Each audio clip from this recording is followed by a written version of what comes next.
Hey everybody! If you're new here, my name is Alex. Today we're going to be making a really fun DIY project. It's a dupe for a blush that I've been seeing everywhere and you probably have too. And it is a... No, we're not going to bark. It's a rose petal blush. This is actually the finished product. All in all, I think you could probably do this whole project for about $10. So anyway, I'll shut up and we're gonna do this project now. Let's just start with what you're going to need for this. The most important thing I would say are your fake roses. These are from the Dollar Tree, which is great. They have loads of these fake flowers. The actual quality of the rose I think matters very little. So if you have a Dollar Tree, you know where to go, you know what to do. I think we should actually put those there. Is that pretty? Little color pop? Or is that lame? Does that look lame? I don't know, we'll see later.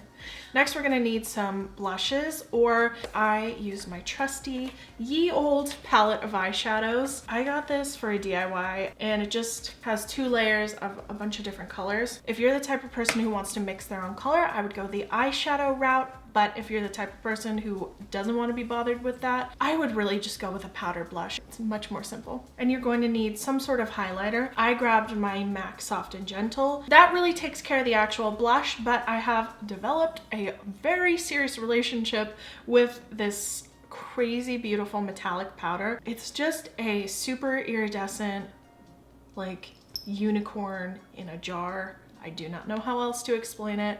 You will find many delights within this container. You could totally skip that if you don't want to buy something specific for this DIY. I totally get you. But if you do, links down below, you can check it out. Next up, you're going to need 2 mixing bowls. No, I haven't cleaned this one out because I'm avoiding it, yes. Find a small container, even a lid of a jar would work, or like a little dipping sauce cup. Just remember to grab 2 of those. Then we just need some alcohol. I have 70% isopropyl alcohol, but the higher you go in percentage, the faster it dries. This is just what I have around though. So you could go 90%, but I honestly would recommend this because it gives you a little more time to work with the color when you're putting it on the rose. Another couple things we need are a brush. You could use an old painting brush or an old makeup brush. It doesn't really matter. And a little mixing utensil. I just sanitized this little nail tool. On this channel, we never have the right tools and it's always okay.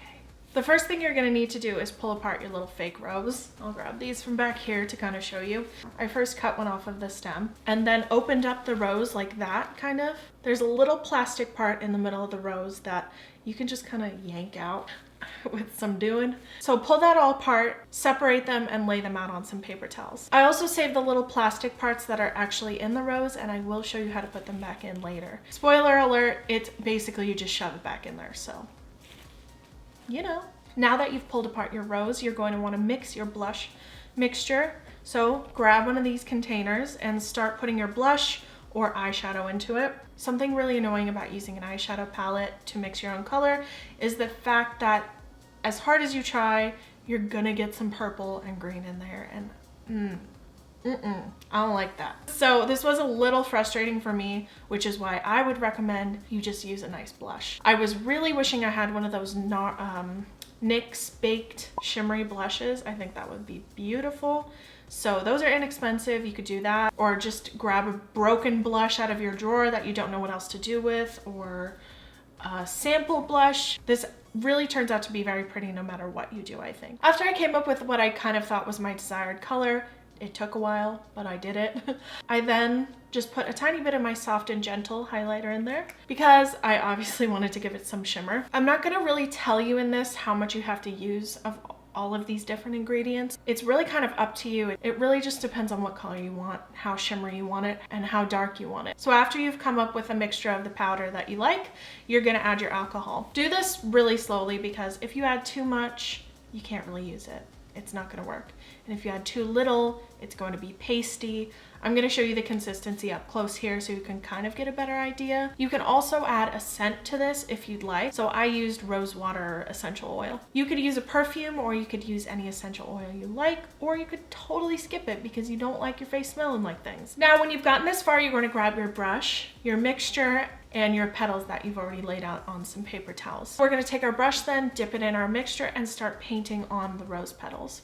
Now you're gonna paint every single one of these rose petals. For every petal row, I painted both the back and the front. Start painting the back of the rose petals first and then move to the front portion. Even though it's being pressed into the paper towel, the back of the petals don't matter so much. I hope that makes sense.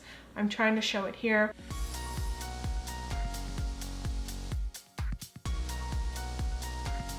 At this point, I set these aside to dry on another paper towel. I really found that after they started to dry, if I came back in and put a lot of pressure with my brush back into the petals, it really cleaned it up and pushed the color into the petal. I think you can really see it on this one. It looked so much better when I came around and pushed the color back into it. As you're painting these, this mixture will start to dry, so just add more alcohol if it's starting to become too pasty. It doesn't look so cute if you paint it on when it's pasty. I will tell you that much. Now we're gonna let these petals dry for a bit and mix our highlighter color. What I did for this was I took some of my moon powder. I put a bit of this in to one of my bowls. And if you do decide to use this, remember that a little goes a very long way. And then I put a tiny bit of my soft and gentle in just because I wanted to warm it up a bit. So gradually add your alcohol and stir as you go. Then grab a clean brush, dip into your highlighter, and you're gonna paint in the centers of your rose.